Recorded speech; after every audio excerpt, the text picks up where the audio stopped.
10 محرم بھی ایک داستان ہے، یہ داستان نہیں ہے، یہ سبق ہے، یہ داستان نہیں ہے، یہ سبق ہے، یہ پیغام ہے، یہ قربانی کی لازوال مثال ہے۔ لوگ شہید ہو کے عزت پاتے ہیں، اور میں کہتا ہوں حسین نے شہادت کو عزت عطا کر دی۔ لوگ شہید ہو کر عزت کا تاج سر پہ سجاتے ہیں، لیکن حسین نے شہید ہو کر شہادت کے سر پہ عزت کا تاج سجا دیا۔ لوگ قربان ہو کر بڑے بنتے ہیں، اور حسین نے قربان ہو کر قربانی کو بڑا بنا دیا۔ لوگ اللہ کے نام پہ لٹ کر پٹ کر مٹ کر وہ کامیابی کے ترانے، کامیابی کے زینے طے کرتے ہیں، اور حسین نے لٹ کر پٹ کر مٹ کر اور اپنے آپ کو فنا کر کے کامیابی کو عزت کا مفہوم پہنا دیا، عزت کا لباس پہنا دیا۔ اس لیے تو میں اپنی طرف سے لفاظی نہیں کر رہا ہوں، میرے نبی نے کہا جنت کے سردار ہیں حسن اور حسین۔ میرا رب کہے گا جنت سے، اے جنت میں نے تمہیں خوبصورت، ارے وہ جنت پہلے ہی بڑی سونی ہے، اس کو خوبصورت بنانے کے لیے سنو۔ اور بڑے زمانے بعد حدیث یاد آئی، میرے نبی نے میرے اللہ فرمائیں گے اے جنت میں نے تمہیں حسن اور حسین سے خوبصورت بنا دیا۔ شہادت کو حسین نے خوبصورت بنایا، قربانی کو آل رسول نے خوبصورت بنایا، کامیابی کو آل رسول نے مفہوم پہنایا، اللہ کے نام پر مر مٹنے کے لازوال معنی سمجھائے، اللہ کو پا لینے کے لیے کیا کہاں تک جایا جا سکتا ہے کر کے دکھایا، اللہ کو پا کر سب کچھ کھو کر کیا کیا جا سکتا ہے، کربلا وہ پیغام ہے۔ یہ صرف 10 دن کے لیے رونے دھونے کا پیغام، بے شک حسین کے لیے رونا بھی سنت۔ ہر شے کو بدعت نہ بناؤ۔ پانی دینا۔ ام سلمہ سے آپ نے فرمایا ام سلمہ آج ایک فرشتہ ملنے آ رہا ہے، بہت خاص، کسی کو اندر نہیں آنے دینا۔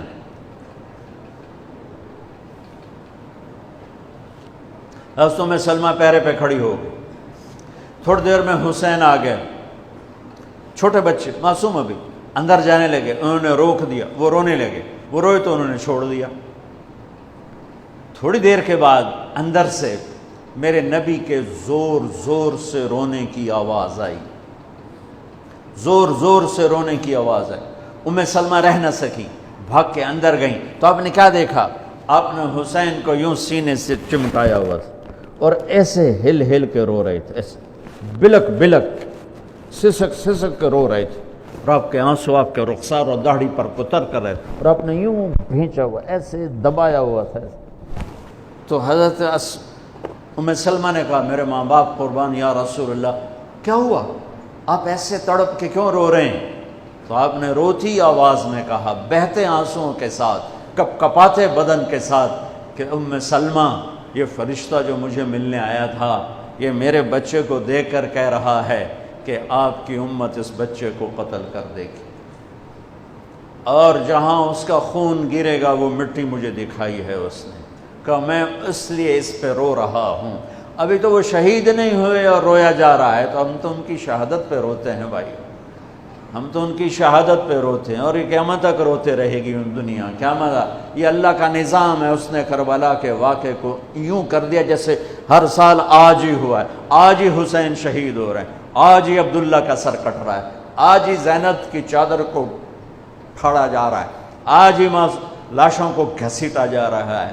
وہ میں حیران ہوتا ہوں، ٹیپو سلطان سرنگا پٹم میں شہید ہوئے، دشمن کون انگریز کون کافر، تو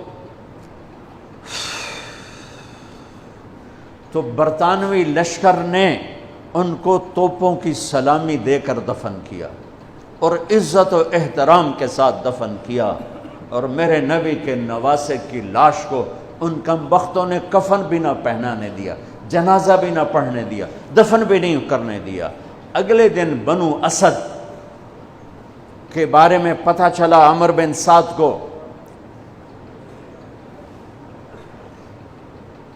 تو راتوں کہ وہ ان کو دفنانے والے ہیں، تو راتوں رات ان کو بغیر جنازوں کے مٹی میں دبا دیا اور اوپر پانی چھوڑ دیا کہ کوئی پتہ ہی نہ چلے حسین کی لاش۔ بنو اسد کا بوڑھا آیا، اگلے جب پانی خشک ہو گیا وہ آیا اور اس نے مٹی اٹھا اٹھا کے سونگنا شروع کی۔ سبحان اللہ، سونگ رہا ہے، سونگ رہا ہے، سونگ رہا ہے۔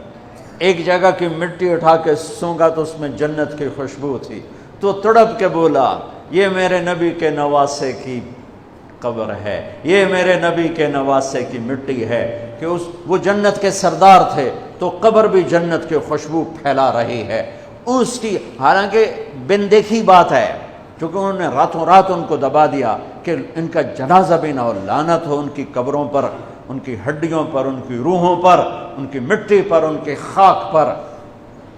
سمجھ میں نہیں آتا، نبی کے گھر کے کتے کی بھی ہم تو عزت کریں گے اگر آج ہمیں پتہ چلے یہ نبی کے گھر کا کتا ہے۔